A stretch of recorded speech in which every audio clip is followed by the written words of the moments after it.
Childhood Circles by Dr. Alon Giladi. Love and War. On Friday, October 5, 1973, in the early afternoon, I hurriedly drove with my father to my Aunt Zizi. My attacks had startled my parents, and my mother asked my father to hurry and bring me to her cousin, who was a pediatrician and lived at the time in Kikar Hamadina in Tel Aviv. We drove together, my father and I, in an old Dodge Dart from the suburbs into the city. From the very first moment we set out toward the city, we felt the strange atmosphere. Military jeeps began to appear in front of us. To get to Zizi, we had to go under the bridge over the Haifa-Tel Aviv highway and cross the Yarkon Bridge to the south. The military jeeps had already become armored personnel carriers. Today, things are a bit hazy for me, but I think I also saw tanks in the streets. The streets were painted khaki everywhere. Soldiers were running here and there. The air smelled of urgency, of crisis, of war. I was in 4th grade back then, a sickly and opinionated child. I suppose that this severe attack on the eve of Yom Kippur in 1973 dulled my sense of astonishment at what was happening. The next day, Saturday, at around 2 in the afternoon, the sirens started going off, and we ran to the little shelter with the rest of the neighbors. The lamps in the stairwell were painted dark blue and remained painted for quite a few years afterwards.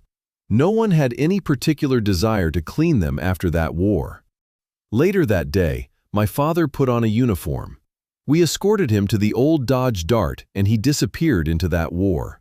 By virtue of my position as the chairman of the class committee and responsible for updating the news, I collected newspaper clippings from those days and read them to the class. I was a sickly and unpopular child. Because of my illness, I had no opportunity to exercise, so I became very fat. My mother's and grandmother's foods help with that too. And of course, the borekas as well. I was a fat, sickly, and unacceptable child.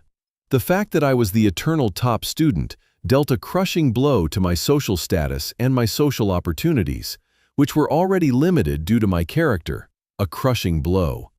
Those were childhood days. Every class had a king and a queen. The king of those days and I were friends. Such a strange friendship. The queen, who was the king's girlfriend, was also the object of my love. A quiet, silent love. A love of reciprocity between me and myself. A love that lasted from preschool until that year. Shortly before the war, I mustered up the courage and went to the Queen's birthday party. Her apartment was located on the southwestern edge of the suburb, which was populated mainly by regular army personnel. When I arrived at her apartment, I was greeted by a balding man with intelligent, confident eyes. Penetrating eyes, full of authority and confidence. I remember his eyes to this day. A few days after the war began, my mother, my sister, and I sat with the neighbors in a shelter and tried to glean every bit of information about what was happening from the radio and television sets of those days. In our search for fragments of information, we searched among the snow for the Jordanian television channel, the Hebrew hour that was broadcast on that station.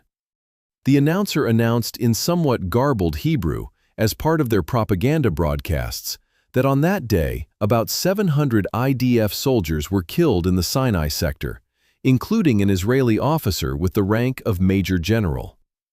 Shortly afterwards, it turned out that the information provided was not far from the truth. At that time, my mother, my sister, and I sat together in a shelter and searched for every shred of information about what was happening, while my father and the entire country were at the front. When I returned to school, I saw the extinguished eyes of the queen of the class.